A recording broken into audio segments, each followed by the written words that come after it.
Good afternoon. My name is Yalda Hakim. I'm a journalist, and it is such a privilege and an honor to be here at the Action Speaks Summit, where we are speaking about one of the most important issues in the world today, the issue of climate and what we can do to make things better. We heard from the UN Secretary General just a few months ago, where he said the era of global warming is over. It is now the era of global boiling. In the last few months, we've seen heat waves across the world. We've seen wildfires, we've seen flooding, which has caused the loss of lives. The air is unbreathable, the heat is unbearable, climate change is here, it's terrifying. And really what we get continually told is that people need to take action, leaders need to lead. But what are we doing about it? And that's why this summit is so crucial, because we'll be hearing from business leaders, we'll be hearing from young leaders, we'll be hearing from rockstar scientists who'll give you a sense of what we need to think about, how we can be inspired, and what we can do. And they're really the three objectives here: learn, imagine, act. So we'll have a jam-packed couple of hours. Please get engaged. Please ask questions. We also have the breakout sessions just after our panel. But first of all, I'd like to call a trailblazer in all of this, a real leader, Jesper Brodin, the CEO of Ingka, to open the session. Thank you so much, Yalda. What a pleasure to meet you again. We met some while ago also working together for refugees. Another topic that is close to our heart, so it's fantastic to have you back. Now, I'm going to be quite brief. We are half time, friends, to delivering to the incredibly important goals of 2030. And at the moment, as we all know, we're not winning. We're not even close to winning. So I think this week, and on all of our shoulders, weigh a heavy burden of that knowledge and that insight. But as we step into this locality, into this meeting and into this room, I would like to invite you, and to build on Yalda's introduction, to leave a bit of the worry and leave a bit of the burden behind, because today we're not going to spend our fascination around the problem, but much more to the solutions and the actions we can take together. We believe in IKEA and in Ingka, we believe there are several reasons that each one of them alone is enough for us to take action. To start with, which I think is still highly interesting, I listened to Johan Rockström before, and we agreed that the world is still underestimating the economic advantages of being climate smart. Being climate smart is being resource smart, is being cost smart. And I think from all that I've learned the last years, everything we do to address carbon means that we're addressing unnecessary cost. That gives me hope that it's not only to the other reasons important, but cost in itself. Of course, from a brand perspective, for all of us representing corporates here, it's getting increasingly difficult, of course, not only to recruit customers, but also the best coworkers, if you are on the right side or the wrong side of history. Interesting enough, there are still people waiting on the platform to get on the train, but the train is starting to get more and more crowded. And there are trailblazers in the front of the train ready to take personal risks, risks for their companies, for their organizations, driven by the strong belief that this is simply the right thing to do. Which leads me to the, I think, number one reason why we are here. Sometimes I feel like I need to pinch myself when I'm in my scariest moments to actually remind myself that I have the luxury to be part of a decade, of a period together with you leaders, where we actually can make a difference like never before in humanity. So this is the time, my friends, this is it. And that leads us to this place, and this place is not only an old kitchen planning studio that went so-so. I was part of the idea, so I take the blame together with a few colleagues in the room looking the other way. No, I'm just kidding. So we are entrepreneurs, by the way, so we like to test and try things. Now, art by accident, speaking to Kadri, our US retail manager, last year we said, we lost an opportunity to collect people around solutions. And we said, we're not going to do that mistake. So here we are. in the former kitchen planning studio, serving a much greater purpose at the moment than selling kitchens. And that is basically an idea of two things. To collect all of us around a structured approach. As you might have seen if you've been browsing around there, it's about food, it's about production, it's about energy, mobility and nature. And possibly, we have learned this week, there should be a couple of more arenas as well, maybe finance, maybe real estate, maybe more. But what we're trying to do is to take a structured approach of where you can place big impact solutions, share it openly with each other in order to inspire others to actually pick from the best solutions so we can together do what is desperately needed in the world to speed up implementation of current solutions. Secondly, and I'm not sure we're going to go all the way this week, but it's a starting point. People out there, our friends, our colleagues, our neighbors in society are losing hope. And losing hope is a neighbor to cynicism and all sorts of bad things. So this is also an attempt to share openly with the public of all the good things that is coming. I believe, like in a good game, you can be maybe in a bad position halftime, but there is still another halftime to make it. So we are here to make sure that we share, we discuss, but more than so, learn from each other so we can speed up implementation and actually make sure that we are the generation who celebrate that we resolve climate change. With these words, I would like to hand back to you, Yalda. Thank you so much. Thank you. Thank you, Jesper. And just picking up on what Jesper said, he talked about being climate smart. He talked about the time for action is now, and really laid out some of his manifesto, which are things that we will be talking about. I want to pick up on what he said about it being half time and the fact that we still have time, even though we continue to be told the planet is ill.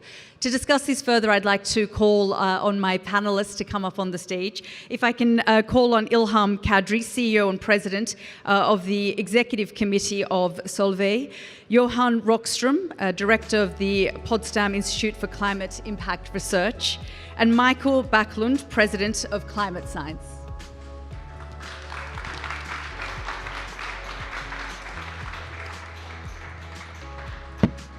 So we're getting quite cozy on this IKEA sofa. But Johan, I just want to begin really with you, because your report came out just in the last couple of days, well, in the last week. And one of the things I continually heard you say is, we are in a bad shape. And I know we don't want to sort of obsess about the doom and gloom, but I'd really like for you to just lay it out for us so we know what we're dealing with. Thanks, after Jesper's introduction, I was wondering if I'm invited to the wrong panel, sharing the latest diagnostic. And let me come to that, but just to offer you an additional dimension of hope, which as an academic, I really think is important, which is that I looked through, just by coincidence, a few really important scientific documents from just 30 years ago in the US. I won't say what authority it came from, but it was public domain, and basically talking about the hypothesis of anthropogenic climate change, that there are indications that humans may be warming the planet and that this could cause some challenges into the future. This is 30 years ago, the state of evidence. The 6th edition assessment of the IPCC concludes that we are not only in the midst of the climate crisis, we have unequivocal evidence that humans are causing global warming and that we're threatening the stability of the entire planet, and that it won't be enough to just phase out fossil fuels, but we have to take care also of the living biosphere for a safe climate landing. Isn't that fantastic that we have all this evidence in place now, which is just quite mind-boggling how incredible science has advanced over just such a short time period, with satellite observations, Earth system models, all the Argo buoys in the oceans, all the measuring on the ice sheets. So one should recognize that we can now measure the planet. And for the first time, last week, coming to the report, we did the 3rd scientific update on the planetary boundary science. 15 years of scientific efforts, from hydrology to ecology to cryosphere sciences. And for the first time, we're now quantifying all the 9 boundaries. So we can now measure the planet. We have the pathway for the world to prosper in an equitable way within these safe boundaries. Now, the bad news is the results in this first health check, because if you then have those numbers, we can today show that 6 of the 9 boundaries are outside of their safe space. And the 4 boundaries that were outside already in 2015, climate, biodiversity, overloading of reactive nitrogen and phosphorus. So we're fiddling not only with the carbon cycle, also with the nitrogen phosphorus cycle, and then how we are changing land, meaning biomes, big ecosystems on land. All those 4 are deeper into the red. So, just like Jesper concluded, we're still moving in the wrong direction. But that, to me, is not what scares humanity. I'm of the view, that's perhaps a bit self-protective, but I'm of the view it's not science that should be accused of scaring humanity. I think what scares the young fellow citizens on Earth today is they hear the science, but they don't see the leadership. They don't see the adults in power reacting on the cure for that diagnostic. So I think in that sense, we're in a very good position to have all this knowledge. Now, coming then to what this all implies, well, it does imply that we're moving closer to going beyond our capacity to adapt. So that's what you yourself introduced in the beginning, that we're seeing more and more extreme events, the short-term invoices being sent by the planet in terms of heat waves and droughts and disease patterns and floods, all being reinforced. We're in the midst of a 3rd super El Nino, the 3rd super El Nino in 25 years. And we today can prove scientifically that it's amplified by us humans. So it's a natural event releasing heat from the ocean in the Pacific, but then being reinforced by the fact that the ocean has absorbed over 90% of the heat that we've caused from fossil fuel burning. So this is what's happening right as we speak. But my biggest worry is not there, actually. The biggest worry is that we're coming closer to tipping points.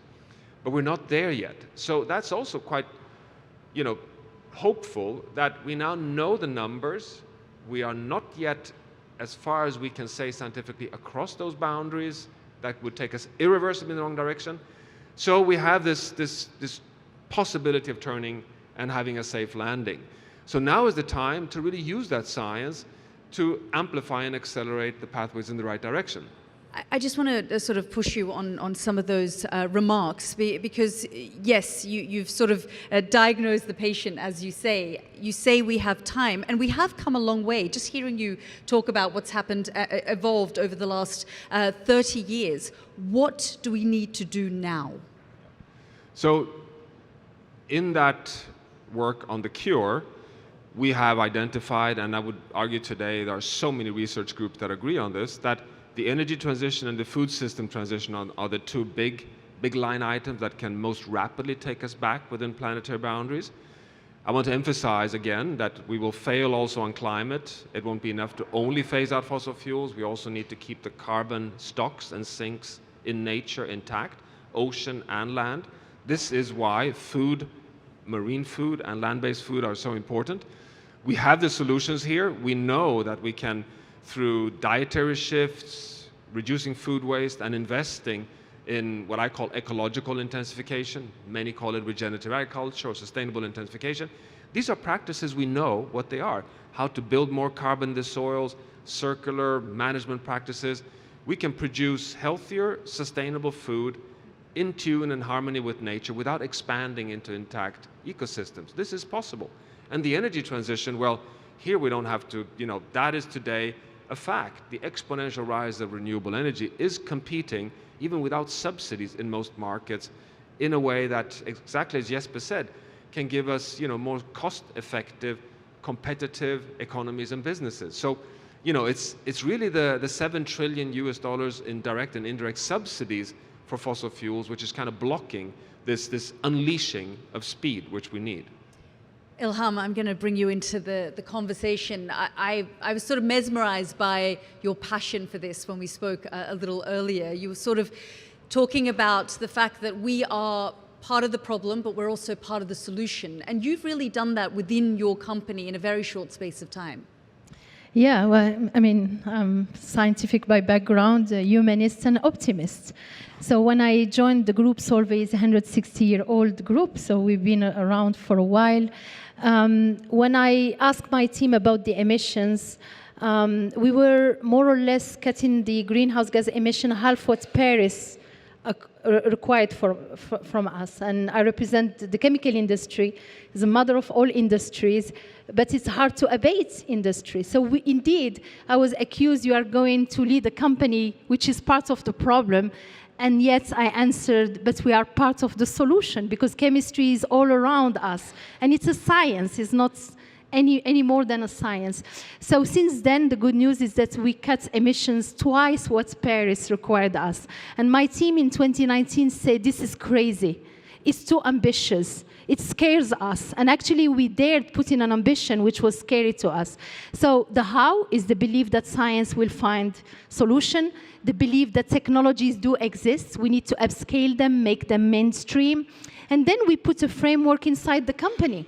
First is the belief, is tone at the top, is impacts the pockets, starting with mine as a leader, but the whole company, 15% of our variable pay is linked to our Solvay One Planet, we call it, on climate, resources, and better life. Our long-term incentive to retain our people, 20%, is about greenhouse gas emission reduction. We put an internal tax in the company, carbon tax. In 2019, we put it at 50 euro a ton, where it was 25. And 2021, prior to Russian war in Ukraine, we put it at 100 when it was 50. And that's money, that taxation, internal one, made our business people having skin in the game, right? Not making it a Friday event or a December event. They live it every day. So yeah, it's about embarking your people. You need a vision, you need a tone of the top, but you need to have it bottom up. And now I pride that we have 59 projects around the world. In China at Solvay became the first country 100% renewable. Can you imagine? We are the largest farmer in Jesper farm, South Carolina, largest solar farmer in the chemical industry, right? And on, and those 59 projects represent more or less 2 million cars were taken off the road every year, internal combustion engine. I need 4 times this to reach carbon neutrality, which we committed as a company to reach latest by 2050, and we're going to spend 2 billion euros. So it's a lot of money, but we believe that it has to be sustainable and profitable. By the way, the company is more profitable than 4 years ago. We doubled our return on capital employed. So I think that's how we tackle it. We said we have to own it. Our 22,000 people now, they pride to making it happen everywhere in the world, not only in the carbon region like Europe. And we pride that, you know, it's a way to also embark our suppliers and our customers in what we call Scope 3. And here, you know, I have the honor to lead and to chair the WBCSD, the World Business Council for Sustainable Development, because one language in the manifesto which was really good, it was the togetherness. We cannot do it alone, because I'm taking my raw material from a supplier who needs to bring me a low carbon, you know, products, and then I'm using it, I'm manufacturing it, and then I'm shipping it to a customer and to you as an end user. So the value chain language is so important, and there we are still nowhere. I know that SBTi is represented here, and they are also working. We pride that in Q1 they validated our Scope 3, you know, numbers and goals, but we need this harmonized language to make it end to end. I just want to sort of pick up on the whole sustainability and profitability, because it's that risk that companies are concerned about. I mean, it's not a small move taxing yourself as a company. That is something quite frightening for a lot of companies and people, and making that first step to change. And you have to do it this way. I'm not running a charitable non-profit company. There are companies in Europe, I'm not going to name them, who were accused they do too much sustainability and no profitability. And guess what? CEOs out. You have to do both. And actually is a belief of mine that if you do sustainable projects, if they cannot live by their own, subsidies can help. I think the professor said it has to happen without subsidies longer term. They have to last 1 generation, 2nd generation of leaders. And yeah, it has to happen this way. So when a team comes to me with an investment at Solvay, they price it as 100 today, and soon we're going to go to 150. and we need to see the return. We need to see how it's going to happen. We had to find ways to replace coal in Europe with waste. So we are using biomass, either non-recuperable waste wood, or here we are using your trash in France now to replace coal. So I think people start, I mean, I'm a believer, I'm a humanist. There is ingenuity here. When you put the right people in the room, when you give them that problem and you say it has to be sustainable and profitable, they will make it. And technologies do exist today. So yeah, I mean, it starts with the belief that we are the very, I think Jesper said it, we are the very last generation that have the luxury to make a choice. But there is a sense of urgency. Yeah, indeed, and I want to talk to you, Johan, about that, but I just want to come to Michaël, because you know you trade in how to make this language simple and easy for people to understand. You know, using technology, helping people understand that this is an issue that might feel complex, and there's a lot of words being thrown at us, but what can we do to better understand climate, and what can we do to take action? Yeah, so we heard from Johan that we have the science, and now we heard from Iman, right? That it is possible to do. So how can we get people to jump on the train, to jump on the team, and how can we turn this halfway time around? Simple. You make the barrier to entry lower. And the way that you do that is you break it down into pieces. You start with the information that matters to people most. So, and this depends on different audiences. So for ClimateScience, what we try to do and where we've grown from is we started an Instagram account about three years ago that made bite-sized posts about what is climate change and how we can solve it, which then blew up very fast. And since then, we've started making courses, and we have tens of thousands of people every month learning in depth of what is climate change and how we can solve it, from energy to adaptation to agriculture, everything. And what they care about fundamentally, and what young people care about before you start to go into business and professions, and you have to think of all the kind of incentives and things that you have to, responsibilities that you have, what humans fundamentally care about, and I really believe this is a universal thing. They care about doing good. People put a lot of buts in front of ambitious things because there's a bunch of responsibilities, but that's why young people really resonate with climate change, because in the end of the day, they care about being here. They care about being able to drink clean water, enjoy the nature, seeing the beauty in the world, exploring. And basically, oh, wait a minute, where am I going with this? People care about yes. bringing about change. People care basically. So the piece of information that you start with when you communicate about climate change is that climate change is dangerous. And then you start explaining what is climate change, how does it happen, and what are the causes and how you can solve them. For businesses, perhaps the place to start is how can you make business and sustainability profitable at the same time? Like, how can you make both of those things work? And then you begin, how is this going to translate to the supply chain? How is this going to translate to finance? How is this going to actually keep moving? And there's a bunch of organizations outside of ClimateScience who are working on this. The information is there, similar that the science is there. There are people who want to communicate that. They exist out there, and hopefully with the summit and with coming here together, we can help you find the information faster as well. Michaël, your social media posts sort of doubled and then quadrupled, and there seemed to be a lot of interest in the posts you were putting up. Very simple messages that you were putting out there. Clearly it resonates on some level, but do you think it's sinking in? Absolutely. So I think there's also something important to be said here, that simplicity doesn't come at the expense of complexity. In the end of the day, it's about efficiency, similar to business and sustainability, or with IKEA and Ingka, similar to quality and affordability.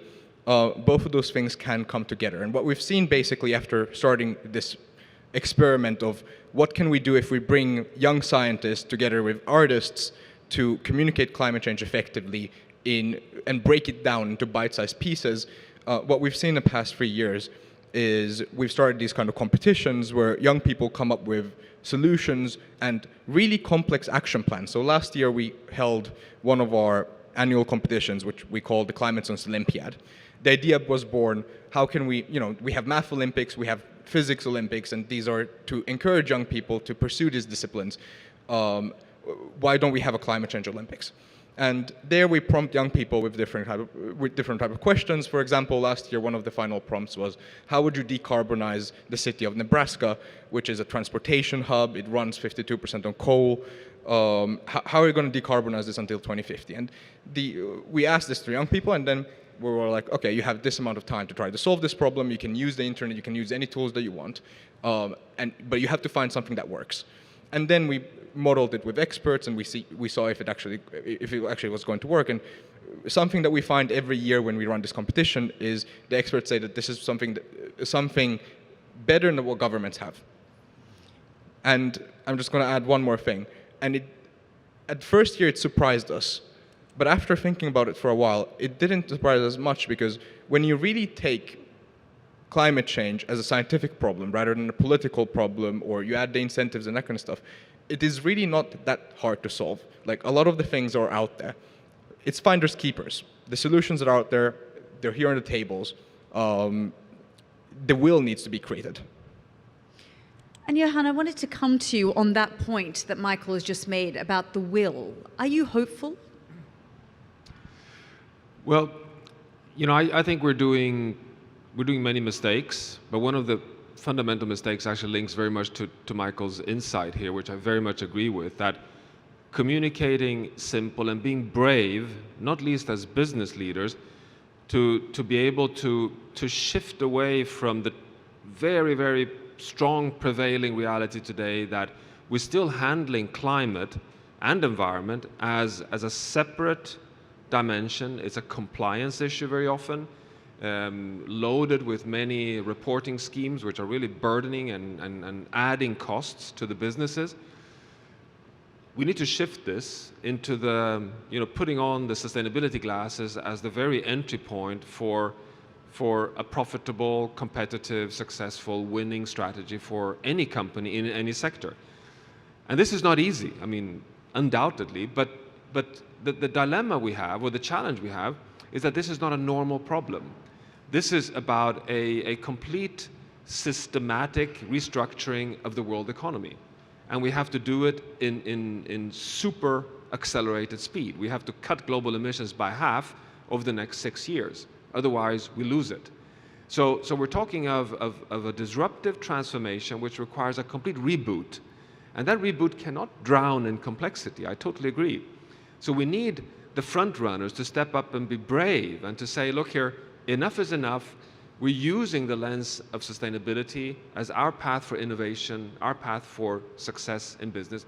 That, we're seeing more and more companies doing that. And I'm really not saying this to be nice to IKEA hosting this here, but I think IKEA is in that category. And you have many companies across many sectors actually moving in that direction. And I would say that the mobility industry today, heavy trucks and personal cars, they're on a race in this direction. Why? It's not because they necessarily want to save the planet, they want to save their companies. And that is quite exciting, actually. And I think that's really hopeful when you come to that point where sustainability becomes the cutting edge for success.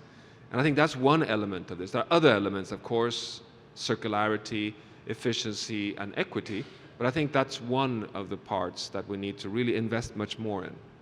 I'm just going to open the floor up to the audience because I'm sure you have many questions. We have time for a few questions. There will be some mics going around, but please feel free to put your hand up. We've got one question in the back there. Yes. If you could introduce yourself and your question. Oh, you're just handing out the mics. Okay, there's a mic over here that we need. Oh, we've got a couple of questions here. Okay. You can ask the question. Thank you very much. Should I? Please, go ahead. Go ahead while we get My name is Katja Iversen. I come from UN Live, the Museum for the United Nations, and we worked with, among others, IKEA to create what we call a global we. because, you know, nature and planet will survive. The question is, will we? And if we look at the world right now, we have a global deficit of empathy, and we have a global deficit of agency, of the feeling of that I can do something, and the feeling of, do I really care? And this is about people and planet, and we need to invest in the people side and creating that global we and the global togetherness. You mentioned togetherness, and it's absolutely core. How can we do it? We can do it by enhancing dialogues and really involving people, normal people, the movable middle, as not some people call it the messy middle, I'll call it the movable middle, and have them feel responsibility and agency. But also working with popular culture, because we know how that shapes hearts and minds and identities. And that can go bad and it can go good. So let's invest in that for good and deliver for good. Thank you so much for your remarks. We have a question here, and I'll take both questions back to back, and then we'll put it to the panel. Please go ahead. I have a question for, my name is Venki Kinney. I run a sustainability platform called Ubuntu. I have a question for Johan. You mentioned tipping points. Which of the tipping points are you most worried about? I mean, ocean currents, or, you know, whatever other tipping points you've talked about in your report?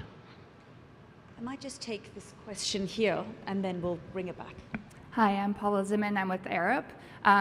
Johan, you had mentioned with the mobility industry, the companies were potentially at risk of not surviving, to the point of the woman over here, of survivability of the planet. Companies also need to survive through this economy, this new structure. I want to put it to Ilham. How has this risk and the economic impact of not taking action, how have you considered that? Great. So if we ask Johan about tipping points to begin with. Yeah, so thanks for that paper. I can point you to, we recently published the latest global assessment of tipping points. I'll just mention it. It's a David McKay Armstrong et al. Paper. I'm happy to share it with you afterwards. We have confirmed the IPCC, the Intergovernmental Panel on Climate Change, 16 climate tipping elements, which is in the 6th assessment. What we have done for the first time, scanning all the published research, is put the likely temperature levels at which they are risk to cross their thresholds. And of these 16, 5 of them are likely to cross their tipping points already at 1.5 degrees Celsius of global mean temperature rise. So these are the 5 that are scientifically, as far as we know today, first at risk. And the number 1 is the Greenland ice sheet. The second one is the West Antarctic ice sheet. It's all the tropical coral reef systems on planet Earth, which has the most narrow uncertainty range. So you could almost say it's almost certain that that will happen if we go beyond 1.5. 500 million people, directly or indirectly, livelihood depend on these systems. The fourth one is the abrupt thawing of permafrost in the Arctic zone. It's not a permanent tipping point, but it's like the increased rate in methane and carbon release. So that would be amplifying warming. And the final one is loss of the Barents Sea ice. So those are the 5 that we scientifically assess are first on the block. There's a lot of scientific debate on the AMOC, the North Atlantic overturning of heat, the Gulf Stream system. There are scientists saying that it could actually go already at 1.5 to 2 degrees, but others say that it's much more robust. So we have a very wide uncertainty range, so we don't include that in that list. It's a very worrying one, though, because if we start really changing the overturning of heat in the ocean, that impacts the monsoon systems. We know that over Latin America, West Africa, and Southeast Asia, but it also impacts the weather systems in the northern parts, the northern hemisphere. So that's a kind of a dark horse. That's the knowledge base today. Let me just close by saying that we have Carlos Nobres, Brazil's leading rainforest scientist, just a few blocks down here. He tells me, look, you've got this assessment wrong, because we placed the Amazon at 3 degrees Celsius, so that we're quite far away from a tipping point in the Amazon. He says, you got this wrong, because we in the ecological sciences, he points out himself, are more nervous about deforestation. And we're coming very close to a tipping point that could be triggered not because of climate change, but because of ecological change. And the frontier of science is to combine these two now. When are we at risk of losing some of these big biomes because of combinations of heat and drying and deforestation? And of course, you don't have to be a scientist to be nervous about when you combine those two factors. So that's basically a quick summary. And I realize really that was not the topic for this session on hope. But again, I think it's really important to know this to accelerate the path in the right direction. Yeah, indeed. I mean, if we don't know the problem, how can we cure it? Ilham, I mean, no doubt there are business leaders in this room who look at what you did in a very short space of time and think, I want to do that, but there are risks involved. They don't want to turn into that non-profit organization and have their head on a chopping board. Absolutely. And to answer your question, I think the cost of not doing it is higher than the cost of doing it. I truly believe that if companies, they do not have this, dual thinking and believing that sustainability and profitability has to be the mandate of any CEO, any board of directors, any company, they're just going to have the Kodak moments and they will disappear. And I give you an example. We have 99 sites around the world, right, as Solvay, manufacturing sites. They are also subject to floods, to earthquakes, etc. So natural disaster. If you don't protect your site, your manufacturing, right, your production tools is going to be harmed by the climate change, by the natural disasters, by biodiversity losses. So it's just now a matter of taking it in your equation of building, your new assets, protecting your assets, remodeling your assets. And one of the challenge we have as Solvay is scarcity of water, for example, right? This is the most commodity in the world, which is going to be very scarce for my old kid, right? So how we can, decrease the amount of potable water we are using in our own manufacturing sites, the amount of waste, right? And actually, it's good for the pockets. All what we are doing, if you start saying, I'm going to look at the waste, the hidden parts of the iceberg, I'm going to have less waste, I'm going to reuse my waste, I'm going to use less potable water and recycle gray water and use it in my processes, etc. It's like using less gas these days after the Russian war. We all woke up and said, let's see if you can survive with less gas. That's what we are doing every day. So I think it's becoming more productive, more efficient. It's ensuring that it becomes positive thinking. That's one. Two is disruption. I think the professor talked about that. When 30 years ago, I did my chemistry studies, and they taught me a linear thinking. That's our Western way of education. You have to invent, create, manufacture, dispose, and throw to the bin. Well, tonight I'm not going to throw to the bin my jacket, right? I'm going to use it again. A chemical product, manufacturing products, industrial products has the same second life, third life, fourth life. It's a crime to talk about the end of life for a product. So circularity is the way to go, but it's new because it's not linear. And we are in a world where we were thinking linear thinking, right? So I think that's disruptive. That's something which has to be taught in academia differently from what I learned. So unlearning is as important as learning and relearning. And I think our young generation, you talked about the youth, they have to hold that torch of circularity and build a new ecosystem with our suppliers and customers where you need to recycle to make products and solutions more circular going forward. We have about a minute left on the panel, so I just want to quickly ask each of you one question, and that is, if we were to meet here in 12 months' time, where do you hope we are? Johan, I'll begin with you.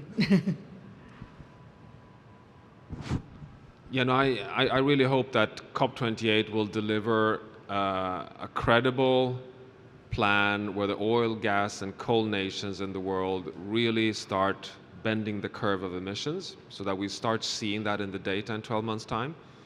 I really hope that we also will start pulling off all the subsidies for doing wrong. And I also hope that we'll see more coalitions of businesses around the world, which we already have, but really starting to move on the science-based targets for all the planetary boundaries. And then we really need to have this movement of positive, rebooting what sustainability means for equity in particular, but also for our lives on planet Earth. And I think that story needs to come out, and hopefully we'll get more of those stories already in 12 months' time. Michael, you're all about the stories. Yeah, stories take time to spread and even more time to internalize. So I'll stick to suggesting something more practical. I think in 12 months' time, it would be fantastic if all the businesses in the room would commit to, would draw up their aspirations of where they would want to be, and then decide one key step that they want to do, and they implement that on a company level. One thing that I can suggest from an education perspective, prioritize learning. Even beyond climate change, one of the main reasons why you don't get new ideas, you don't get innovations, or you don't get new people who want to do stuff is because you haven't found a way to incentivize learning that isn't justified to a specific thing. And it connects to what Johan said on governance or ESG. If you're in a company or a corporate, you can't learn about climate change in a field that's outside of your field. If you don't do that, you don't get new ideas. Probably 3 points. One is the ambition. And really we need to have an ambition which scares us. If not, it's not big enough. And I think we can do it as leaders, as scientists, as humanists, and then make it mainstream in your organization. If every leader, each of us can do it, if Solvay can do it, everybody can do it. My second point is togetherness. We cannot do it alone. Without our suppliers, without our customers, without our ecosystem and our people, of course, we will not be successful. And that's where circularity and finding new ways of doing business is important. And number 3 is do not leave someone behind. I think the social injustice, like the yellow vest, you remember the movement in France, can actually stop few things. So we need to bring everybody, including the underprivileged communities. Africa needs to be, and I'm African, so I'm a bias, I can say it. We need to bring these unprivileged regions along with us. Ladies and gentlemen, please thank our panelists, Ilham, Michael, and Johan.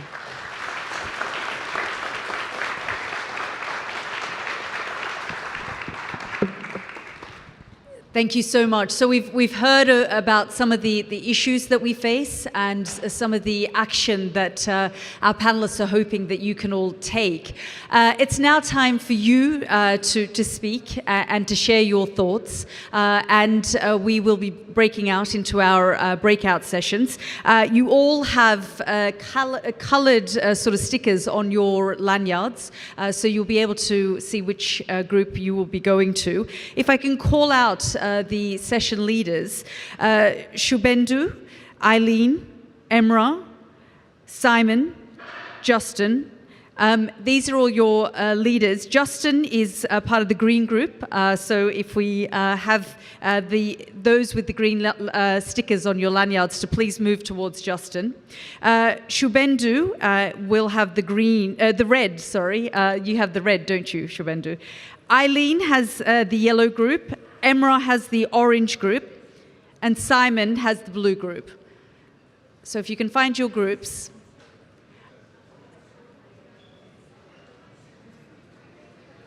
And your session leaders will help you understand what your sessions will be about. Enjoy. Okay, so what we're going to do now is give each of our team leaders 2 minutes to give a summary report of the conversations you had, and really more important than ever, the actions that you wish to take, what you hope to achieve from today's event, and what you plan on doing. So if your team leaders don't actually tell us that or spell that out, I'm going to actually push them. And then we might even get you in the audience to push a little bit more if you feel that point hasn't been made. But Shubhendu, I'm going to begin with you. If you could just give us your 2-minute summary and exactly what you guys discussed. So, hi. So we discussed how might we accelerate climate change sharing between businesses. And it started with an assumption that businesses are hardwired to keep the trade secrets to them. This was my assumption as well. And I was sitting on a moral higher horse, which, because we open source, we are so cool. But what I realized during the session is that the businesses of this age are not thinking like that. The problem is avenues. There are no avenues where businesses can share their know-how and let everyone progress together. Because one of the themes that came out, one of the learnings that came out was that you cannot accelerate growth if you are a monopoly. You need competition to go to your next level. And to have your competition be competent enough, you have to have the best business practices shared, and businesses love doing that, but there are less avenues, more bottlenecks, a lot of constraints. This was my learning. Okay, you've got 40 seconds to tell us what you're going to do about it. One of the learnings that we got from our session is that it's not just the CEOs or CXOs who should be coming to summits like these, but the procurement teams, the people who are making everyday decisions. And the top leadership has to give them the right direction, because if the CEO asks the purchase team to buy the cheapest, they're not going to take the right action. So it's the leadership which has to put the right guidelines, and it's the middle level and the procurement, the P&L people who should be coming to these summits and being exposed to the right solution which needs to be shared. Shubhendu, thank you. Aileen, I'm going to bring you in. Your 2 minutes begins now. Great. Hi, everyone. My name is Aileen, and I'm on the sustainability team at Allbirds, based in San Francisco. And so our group was talking about what are key info on climate actions, best practices that's important and valuable to other businesses in the sharing of that info. And something that our group really talked about is like the climate action is important. The quantification of that climate impact is important to know. But there's also these other important considerations like cost, durability, scalability. And in the case of implementing climate actions within a company, there's a lot of cross-functional stakeholders, and sustainability teams or decarbonization teams, they're not, working in isolation. It's really critical to have a holistic understanding of the implications and those other metrics that are really, really critical to a business. In terms of knowledge, gap, opportunity, I thought it was really fascinating. Our group, we actually talked a lot about bringing different voices and stakeholders into the conversation, whether it's suppliers or voices that might not always be included, like youth or activists, and a lot of that was around building trust and transparency. There's reasons for skepticism, and it's a challenging time, but being very intentional. And the example came up of the Young Leaders Forum with the Ingka group, and I thought that was a great example of really intentionally bringing in different leaders, young leaders, asking for feedback, and seeing that as an opportunity to fill knowledge gaps. And then the last around knowledge sharing initiatives. Our group talked about this great example of the Nature Conservancy working with a fishery and identifying a more sustainable source of fish item. I forgot what it was, and then Walmart adopting it. And so we talked about this example in detail, but this idea of really going out there and taking action and finding the right partners, implementing it in your supply chain. You might not be perfect right away, but doing it, learning, sharing it with your industry, and keep pushing forward. Yeah, and so I think the point you've just made is don't work in silos. There has to be a holistic approach, transparency, and I think something that Jesper always says, better to be 80% right and trying rather than 100% wrong, and it's sort of too late. Thank you so much. I'm going to go to Emrah. If you could give us your 2 minutes, it's already begun. Okay, that's very stressful, but I'll try to summarize in 2 minutes, but thank you very much. So we covered some similar points in our group as well, but I think so we were discussing this knowledge sharing and like which stakeholders should share knowledge between each other. Of course, this corporate-to-corporate knowledge sharing and radical collaboration is a necessity, but we were also discussing the importance of knowledge sharing with the suppliers, because obviously, typically the best practice is more accessible to the largest corporates in the world, some of the leaders in the room. But when you dig into your supply chain and look at the SMEs and small and medium-sized companies in the supply chain, they typically need more help in terms of understanding the climate solutions and what to do and how they can contribute, the costs and feasibility, etc. So I think that was the first part. We digged further in terms of how companies, corporates can help their supply chain and SMEs, but also maybe different corporates can come together to support the suppliers as well in sharing this knowledge. The second part was also about, so this external knowledge sharing is critical, but I think there's a role for more internal knowledge sharing as well, especially for large companies, tens of thousands of people. Now sustainability and climate change is relevant to every single employee. So of course we have heard over the last 2 days some great examples, but more can be done to help everyone understand the language and opportunities and what this means for every individual employee. So this internal one was critical. And the third was around, in terms of external knowledge sharing bit, I think we're doing some good job in terms of maybe the analytical part, creating some frameworks, KPIs and technologies, etc. But on the emotional impact and the storytelling part is maybe missing. So I think going forward, we also discussed how do we tell our stories, because the worry is that these complicated frameworks that we are creating are not accessible to citizens, let's say, so they don't understand the debate and the discussion. So how can we tell better stories was the other area. And the three of you really looked at how companies can work together, how they can shape solutions. So that was really the focus of your groups. But I just want to bring in Justin, who can talk to us about exactly what you've just raised, Emrah, the narratives, the storytelling behind this. Yeah, absolutely. We touched on a lot of the things that came up here already, but on that narrative point, our framing question was how can businesses shape a narrative that is optimistic, truthful, and clear? And we talked a lot about this point, really of threading the needle of talking about the opportunities as well as the challenges. And so we talked a lot about having permission to fail, for leaders having permission to fail, and being willing to talk about what that looks like for their organization. That helps combat a sense of greenwashing if you're talking about the things that perhaps aren't going so well.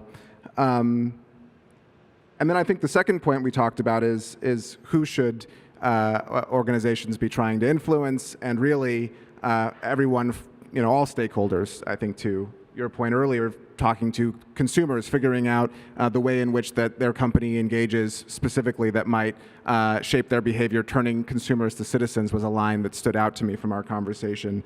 Of course, engaging with government, finding ways to make sure that that narrative that's both truthful and grounded in the realities, and also acknowledging the challenges, but also showing the forward momentum that's happening. Thank you. And Simon, your 2 minutes. Yeah, we had a very spirited conversation around this. Team, keep me honest. But what I'd say is, overall, it's a flip from defense to offense. We have to reimagine the story and reboot it and get clear on what we want to say. We have to bring all of this to life in ways that the average person can connect to, not the person steeped in climate jingoism, not the persons who can understand UN negotiation language. Instead, we need to make this relevant to the average person, trustworthy, actionable, and consistent. And that means that we need a story that's hopeful, that's optimistic, And we need to inform people on the inevitable change that's taking place. Each industry has its own very, very clear story. When you understand the arc of regulation that's going on in your industry, which most people can't, so we need to break that down and make it clear. When you understand also, on top of that, the footprint of innovation and how that's making new things possible today, and how the biggest players in the industry are already moving. If we can make that clear simplistically for the average person, they would realize they are skating to where the puck was, not where it's going. Change is inevitable, they just didn't know it was happening. And bring that to life in stories that are showing how people are already connecting climate action to business value in their industry. That will generate massive fear of missing out, FOMO. We need to communicate also clearly to the investors, because they need to understand why you're doing it and what value you're generating, and they don't know that yet, and they're not hearing it clearly enough from you. Also, we need to communicate to regulators much, much more effectively, because they are lost in the wilderness somewhere. And you need to signal demand more effectively with your peers and your competitors, in order that you can create a clear signal of demand. The First Movers Coalition was referred to there. And communicate the vision of your industry and how it is unfolding already, and that the future that is unfolding is not only an amazing business opportunity, but it's also an incredible job opportunity. Thank you, Simon. I like the idea of making FOMO a key element of it. If you have the fear of missing out, then you want to be part of the club. Ladies and gentlemen, sounds like you guys had an amazing sessions. Thank you so much to our team leaders for driving the sessions and for your feedback.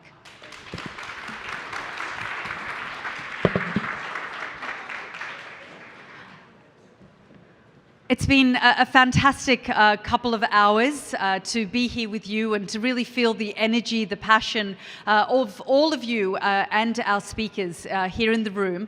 But I'd like to call Jesper back onto the stage to really summarize everything that we've discussed. And Jesper, I really heard things like courage, taking risks, making things more clear for the consumer, and helping the investor understand what they're getting themselves into.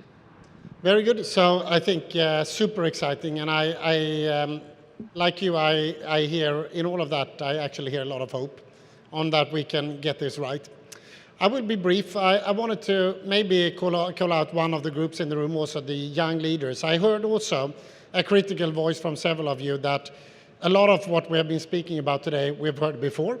So I would like to, for all of us actually, with the background of what we heard from Johan, with the reality of where we are in the planetary now. Let's leave this room and bring that responsibility and make that personal. I know we already do, but make it even maybe more part of our leadership and the opportunity that we have as leaders in this generation to actually make a difference.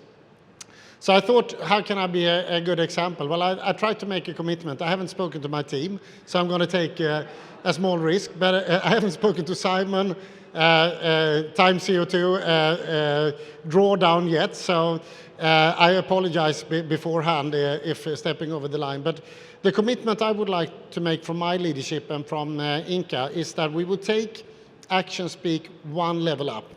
So we're going to give this a year and see if we can try to refine the model of what we're trying to do here to actually create a platform where great solutions can be placed and shared. I think we have learned already these days that we can be even more metric, even more inclusive, and definitely we have much, much more great solutions out there with great impacts. Only some of you in the room here sit on great opportunities that could be placed and shared. Speaking to Volvo, a lot of others here, there are such stories that needs to be actually placed and shared. And we give that a try. And I think, Simon, to your call out also, I think that would be part of that, really, to bring that story not only to leaders, but actually also if we can find ways to bring that to the public, we will create the fear of missing out. We will create hope for the future. And you know how it works. That will inspire more people to do more things. So by those words, I don't know how, Javi, if we have another failed kitchen studio that we blame me for, I can come up with ideas, and then we close it just before next Climate Week. But we will try our best to find a physical opportunity to come back to this next year. And in the meantime, we will try to resolve a digital platform for sharing. Obviously, non-branded. There are no other thoughts around this than just making sure we deliver to the speed and the actions that we all need to see. Thank you so much for your contribution today. Thank you, Yalda. Thank you. Thank you so much, ladies and gentlemen, and that concludes the Action Speak Summit, and hopefully see you again next year. Goodbye for now.